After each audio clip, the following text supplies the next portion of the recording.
Facebook live में आप लोगों का स्वागत है।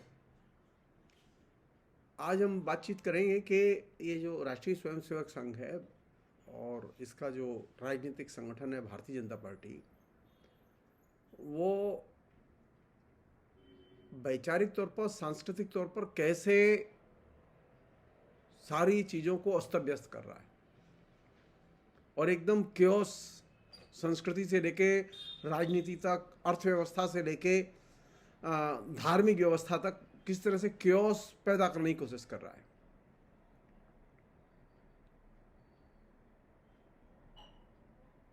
जो लोग राष्ट्रीय स्वयंसेवक संघ से जुड़े हुए हैं और जो उनके पठन पाठन, प्रचार, प्रोपेगेंडा, उसकी सामग्री के वितरण और उनके शिक्षा दीक्षा कर्म से जुड़े हुए हैं, वे अधिकतर लोग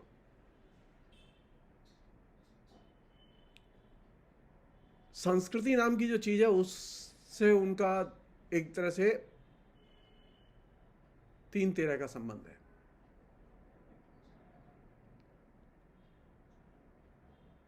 मतलब उन्हें शास्त्रीय संगीत पसंद नहीं है, उन्हें स्थापत्य कला पसंद नहीं है,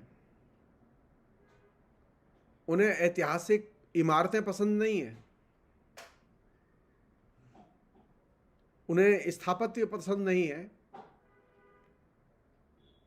उन्हें भक्ति आंदोलन के कवि और उनका लेखन और उसमें व्यक्त विचार पसंद नहीं है, उन्हें साहित्य की जो, संस्कृति की जो विशाल परंपरा है भारत में पिछले 2500 साल की, वो उन्हें पसंद नहीं है।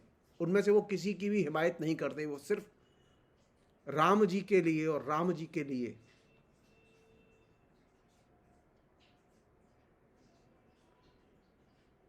और ये काम वो करते हैं मास कल्चर और मास मीडिया के प्रोपेगेंडा के जरिए। तो अगर मुझसे पूछें तो मैं कहना चाहूंगा कि आरएसएस को और बीजेपी को संस्कृति पसंद नहीं है, उसे मास कल्चर और मास मीडिया का जो मासिव प्रोपेगेंडा है, जो आक्रामक प्रोपेगेंडा है, वो पसंद है। और जो लिटरेचर के लोग हैं जो अभी जयराम जी की करते घूम रहे हैं, और आरएसएस के तमाम आयोजनों का हिस्सा है, शहरों से लेके और महानगरों तक,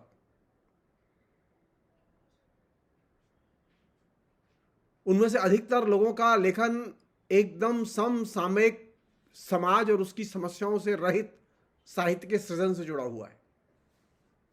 तो आरएसएस ने साहित्य की जगह एक ऐसे साहित्य को पैदा किया है जो बेसुरा तो है ही, बेस्वाद भी है, और उसका समसामयिक भारतीय समाज और उसकी समस्याओं से कोई संबंध नहीं है, उसका कोई प्रतिबिंबन वहां दिखाई नहीं देता। सो आरएसएस की जिस तरह से संस्कृति में रुचि नहीं है, उस तरह से उसकी साहित्य में भी रुचि नहीं है। उसे वह साहित्य पसंद है जो समसामयिक, जो समाज है, उस राजनीति है, अर्थनीति है, व्यवस्था है, उसके दायरे के बाहर हो। जब आप समसामयिक विषयों पर लिखेंगे तो जाहिर है कि मानव अधिकारों के पक्ष में या उसकी रक्षा से जुड़े हुए सवालों पर लिखेंगे, धर्मनिरपेक्षता और धर्मनिरपेक्षीकरण के से जुड़े हुए सवालों पर लिखेंगे। लेकिन अभी साहित्यकारों का एक बड़ा हिस्सा और साहित्य का एक बड़ा हिस्सा ऐसा हमारे बीच में आया है जो कि इन मतलब उन्हें सेकुलरिज्म से और सेकुलर वैल्यूज से, सेकुलर सिस्टम से, ह्यूमन राइट्स और उनके रक्षा के लक्ष्य से कोई लेना देना नहीं है। और यही वजह है कि साहित्य में बड़े पैमाने पर मेरी कविता, मेरा उपन्यास, मेरी कहानी, मेरा लेखन, लेकिन उसमें मेरा समाज, मेरी संस्कृति, मेरा साहित्य, मेरी राजनीति, मेरी अर्थनीति, ये सब गायब है।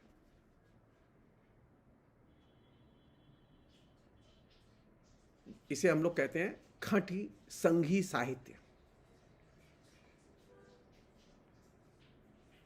ये भी कह सकते हैं आप कि कल्पना और सृजनात्मकता के जो क्षेत्र हैं उन पर एक तरह से आरएसएस ने बहुत ही कड़ी नजरदारी लगाई हुई है। कड़ा पहरा लगाया हुआ है। और इस कल्पना और सृजनात्मकता के क्षेत्र में उनकी जो नजरदारी है और चौकीदारी है, पहरेदारी है, उसका लेखकों के ऊपर, प्रकाशकों के ऊपर और बुद्धिजीवियों के ऊपर गहरा असर पड़ा है। वे सारे लोग डरे हुए हैं। एक बड़ा हिस्सा है जो कि डरा हुआ है। इस पूरे प्रोसेस ने एक चीज पैदा की है जिसको कायदे से पहले, सबसे पहले दर्ज किया जाना चाहिए। वो ये कि जो आरएसएस का फॉलोअर है, जो मोदी का फॉलोअर है, वो बुद्धिजीवी विरोधी है। बड़ा हिस्सा पैदा हुआ है जो कि बुद्धिजीवियों को फूटी आंख देखना पसंद नहीं करता। वह किसी भी किस्म की इंटेलेक्चुअल एक्सरसाइज से, बौद्धिक परिश्रम से तैयार की गई चीजों को पढ़ने, पढ़ाने, उन पर संवाद करने के लिए तैयार नहीं है। तो एक बुद्धिजीवी विरोधी और अबौद्धिक वातावरण को निर्मित किया गया और इसने इसका जो रिफ्लेक्शन है वो दिखाई दे रहा है कहां? आप विश्वविद्यालय और कॉलेजों के जो नरेंद्र मोदी के आने के बाद में जो अपॉइंटमेंट हुए उन पर जाइए आप। पिछले 10 साल में विभिन्न जो केंद्रीय संस्थान हैं सरकार के, जो अकादमिक, साइंस और दूसरे क्षेत्र से जुड़े हुए हैं, आप उन में जाइए कि वहां क्या हो रहा है, तो आप पाएंगे कि जो औसत से भी कम बुद्धि के लोग हैं, जो औसत योग्यता से भी नीचे हैं, डिग्री जरूर है उनके पास में लेकिन उनकी कोई गुणवत्ता नहीं है, अकादमिक गुणवत्ता नहीं है उनमें, ऐसे लोगों को उन्होंने नौकरियां दी हैं। ऐसे लोगों को यूनिवर्सिटी, कॉलेज के जिम्मेदारी के पद दिए हैं। शोध संस्थानों के और तमाम और दूसरे जो सेंट्रल यूनिवर्सिटी, सेंट्रल गवर्नमेंट से जुड़े हुए संस्थान हैं, रिसर्च संस्थान हैं, उनके पद दिए हैं। उनकी एकमात्र योग्यता है, उनको आरएसएस का अंधभक्त होना चाहिए और एंटी इंटेलेक्चुअल होना चाहिए। यही वजह है कि आए दिन विश्वविद्यालयों के अंदर, विश्वविद्यालयों के बाहर, फेसबुक पर, इंस्टाग्राम पर, ट्विटर पर, बुद्धिजीवियों पर आए दिन हमले होते रहते हैं। यह संयोग की बात है कि अब विश्वविद्यालयों में, कॉलेजों में अकादमिक योग्यता, गुणवत्ता और अनुसंधान के प्रति लगाव, ये अब चीजें बहुत महत्व नहीं रखती, बल्कि अब ये चीज महत्व रखती है कि तुम आरएसएस के किस नेता से जुड़े हुए हो, किसके यहां हाजिरी दे रहे हो, किसके इशारे पर काम कर रहे हो, किस धड़े से जुड़े हुए हो, किस आरएसएस के संगठन से जुड़े हुए हो।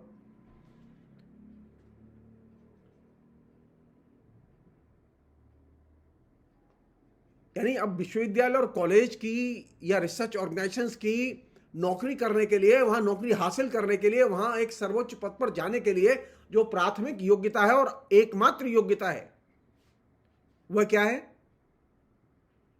संघ का समर्थक होना या संघ के आशीर्वाद से या सिफारिश से जुड़ा होना। यानी इस पूरे जो बुद्धिजीवी विरोधी माहौल जो निर्मित किया गया, उसकी एक पहली परिणति ये हुई है कि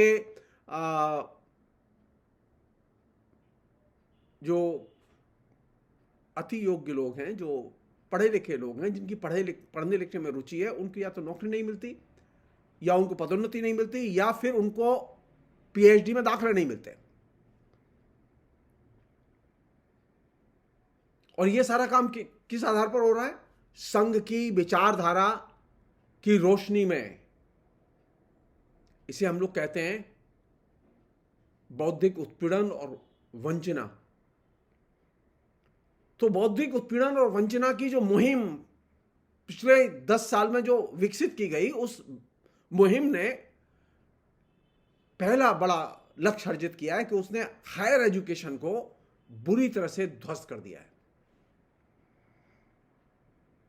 साहित्य, संस्कृति, साइंस, इन सब चीजों से लोग अब नफरत करने लगे हैं।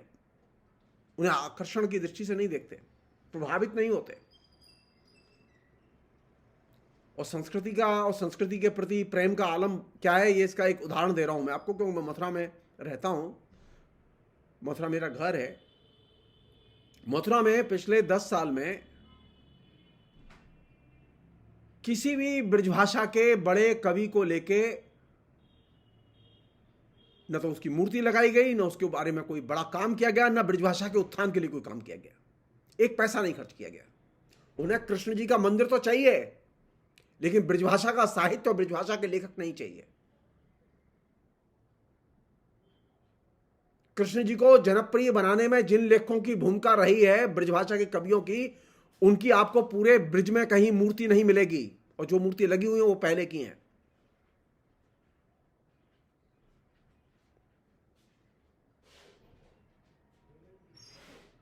दूसरी चीज जो विकसित हुई है इस पूरे दौर में, जिससे कि हम लोग कह सकते हैं कि वो कहते हैं ना कि राम जी आए हैं तो क्या लाए हैं। राम जी आए हैं तो सिर्फ एक चीज लाए हैं। नरेंद्र मोदी आए हैं तो सिर्फ एक चीज लाए हैं, वो है धार्मिक निरक्षरता और धार्मिक उन्माद। धार्मिक निरक्षरता में तेजी से इजाफा हुआ है, पहले से थी। इन लोगों ने हिंदू धर्म के नाम पर जो प्रोपेगेंडा किया, उसमें हिंदू धर्म के बारे में जितने भी गलत विचार हो सकते हैं, कुव्याख्याएं हो सकती हैं, उनका खूब प्रचार प्रसार किया। और इस काम को करने के लिए उन्होंने क्या किया, धर्म के इवेंट या धार्मिक आयोजन, उन धार्मिक आयोजनों के जरिए अपने हिंदू धर्म के समर्थक की इमेज बनाई। लेकिन हिंदू धर्म की जो मान्यताएं हैं, पंथ हैं, वैविध्य है, भिन्नताएं हैं, उनके बारे में जनता को कभी कोई शिक्षित करने की कोशिश नहीं की।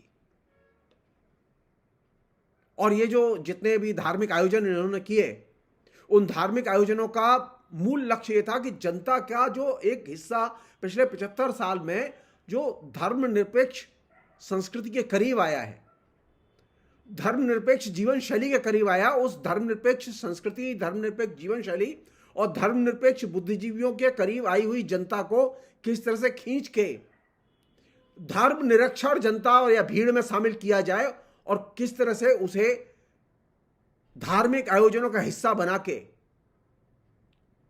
धर्म की भीड़ बनाया जाए, और उसके अंदर बुद्धिजीवी विरोधी संस्कार पैदा किए जाएं। राम मंदिर पहले भी था, राम मंदिर आगे भी रहेगा, आज भी है, लेकिन एक चीज नहीं थी।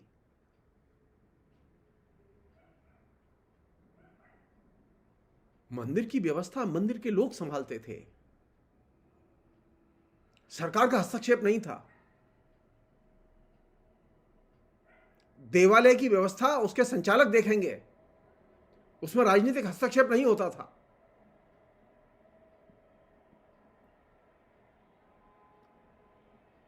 लेकिन इधर तो एकदम पॉलिटिकल इंटरवेंशन की बाढ़ आई हुई है। और किस बहाने बाढ़ आई हुई है? न्यायालय के जरिए।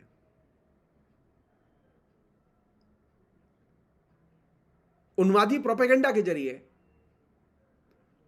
और एक पूरे देश में एक मुहिम चली हुई है कि जो मस्जिद है उन्हें मंदिर में कन्वर्ट करो, और ऐसी करीब 40,000 से अधिक मस्जिदों की लिस्ट आरएसएस ने जारी की है। तो हमारे देश में देवालयों को लेकर, चाहे वो ईसाइयों के हों, चाहे वो मुसलमानों के हों, चाहे वो बौद्धों के हों, चाहे वो हिंदुओं के हों, एक देवालय सद्भावना का वातावरण था। लेकिन ये देवालय सद्भावना का वातावरण इस दौर में नष्ट हुआ है। अब सिर्फ मेरे देवालय रहेंगे, उनके देवालय नहीं रहेंगे। इस भावबोध में जनता को खदेड़ के शामिल किया जा रहा है, और इसके लिए अदालती कार्रवाइयों और मीडिया का प्रोपेगेंडा के लिए दुरुपयोग किया जा रहा है। इसे हम कहते हैं धर्म में राजनीतिक हस्तक्षेप। और जो देवालयों से संबंधित जो कानून बने हुए हैं, जो संसद ने पास किए कानून है, उनका सरेआम उल्लंघन हो रहा है।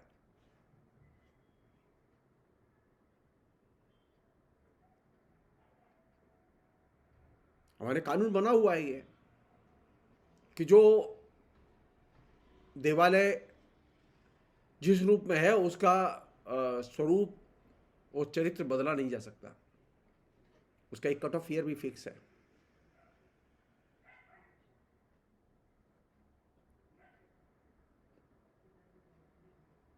तीसरी चीज जो इस बीच में डेवलप हुई है जिस पर कायदे से ध्यान देने की जरूरत है वो ये कि पिछले 10 साल में अब हिसाब का टाइम आया ना कि मोदी जी ने क्या किया। गारंटी, मोदी जी के आने के बाद में आरएसएस की गारंटियों पर सबसे अधिक काम हुआ है। आरएसएस ने जो गारंटियां दी थी पिछले 10 साल में, सबसे अधिक फिल्म की शूटिंग, फिल्म के डिस्ट्रीब्यूशन, फिल्म के प्रदर्शन के समय गुंडों के खुले हमले हुए हैं और सबसे अधिक हमले हुए हैं।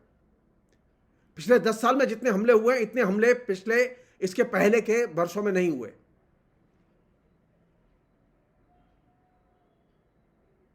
और इसने एक ऐसा माहौल पैदा किया कि अगर आपको फिल्म बनानी और चलना है तो आपको संघ के प्रति वफादारी अपनी व्यक्त करनी होगी और संघ के एजेंडे पर फिल्म बनानी होगी। जो संघ के ऊपर फिल्म नहीं बना सकते, संघ के साथ वफादारी नहीं कर सकते, नरेंद्र मोदी के साथ वफादारी नहीं कर सकते, उनकी फिल्म चलेगी नहीं। उन फिल्म वालों को हम काम नहीं करने देंगे और काम मिलने नहीं देंगे।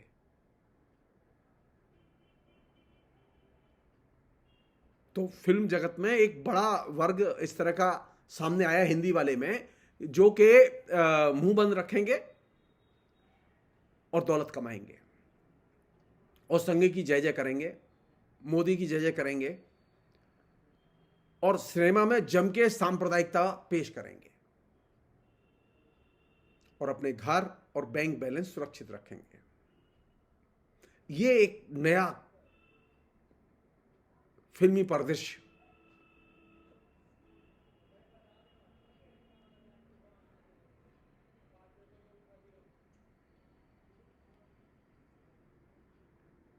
ये जो नया जो फिल्मी परिदृश्य है, इस फिल्मी परिदृश्य में जो फिल्मों पर हमला करने वाले लोग हैं वे एकदम फ्री निरंकुश की तरह हमले कर रहे हैं। और ये एक नहीं, दसियों घटनाएं जिनका जिक्र किया जा सकता है, मैं सिर्फ नाम नहीं ले रहा हूं। मैं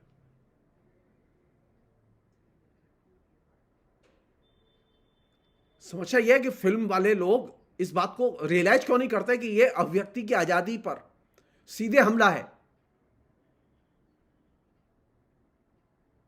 अगर वे अपनी अभिव्यक्ति की आजादी नहीं बचा पा रहे हैं और उनको डिक्टेट पर सिनेमा बनाना पड़ रहा है या उसे डिस्ट्रीब्यूट करना पड़ रहा है, तो यह उनके लिए चिंता की चीज है और उन्हें इसके लिए लड़ना चाहिए।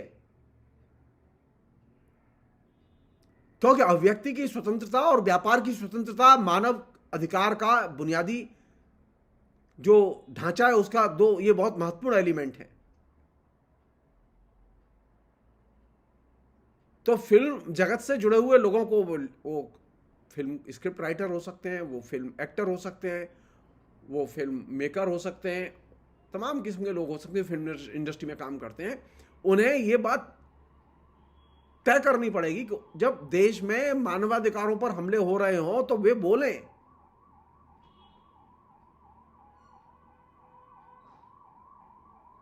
इसलिए जो पहली जो लक्ष्मण रेखा जो जहां पर कि हम बातचीत आज की खत्म करना चाहेंगे वो ये कि आरएसएस ने संस्कृति के क्षेत्र में और मास कल्चर के क्षेत्र में जो ये जो घमासान मचाया हुआ है, इसने संस्कृति को भी डिसरप्ट किया है और इसने मास कल्चर को और खासतौर पर फिल्म इंडस्ट्री को डिसरप्ट किया है। उसने विज्ञापन जगत को भी डिसरप्ट किया है।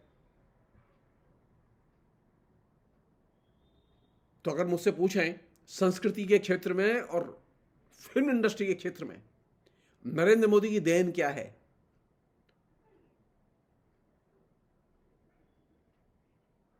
तो मैं सिर्फ एक ही बात कहना चाहूंगा कि उनकी जो सबसे बड़ी देन है वो 10 साल की जो उपलब्धि हम गिन रहे हैं अब, उन्होंने संस्कृति को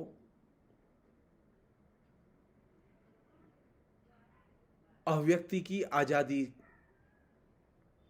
पर हमला करके कुंठित किया है, उसके विकास को बाधित किया है।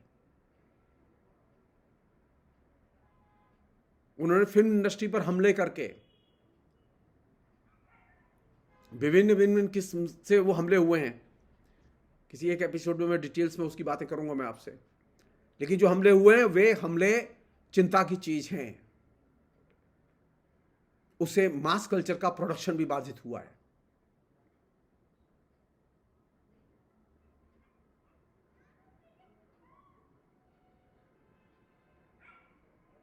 तो अगर एक वाक्य में कहा जाए, संस्कृति से लेके मास कल्चर तक आरएसएस की पिछले 10 साल की सबसे बड़ी उपलब्धि, नरेंद्र मोदी की सबसे बड़ी उपलब्धि है, उन्होंने अभिव्यक्ति की आजादी पर सीधे हमले किए हैं।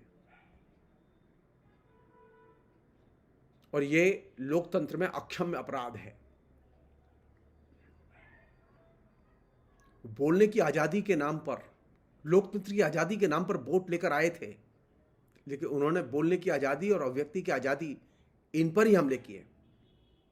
उन्होंने व्यवसाय करने की आजादी पर ही हमले किए। वे नौकरी देने के नाम पर वोट लेकर आए थे, लेकिन उन्होंने नौकरी पर ही हमले किए। वे जो कहते हैं उसके विलोम में वे गतिविधि करते हैं, और यही उनकी खूबी है। बात करते हैं कि वे हिंदू धर्म की रक्षा करेंगे, लेकिन हिंदू धर्म में तो अभिव्यक्ति की स्वतंत्रता थी।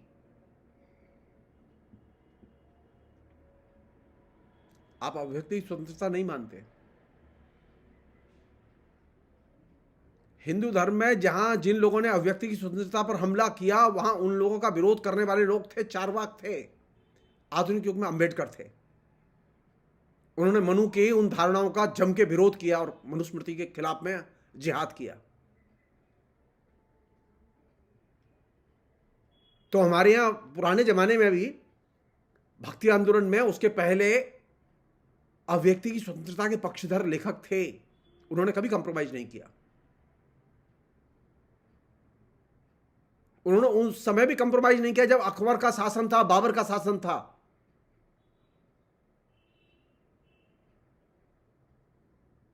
उन्होंने राजा के पक्ष में और राजा की प्रशंसा में रचनाएं नहीं लिखी।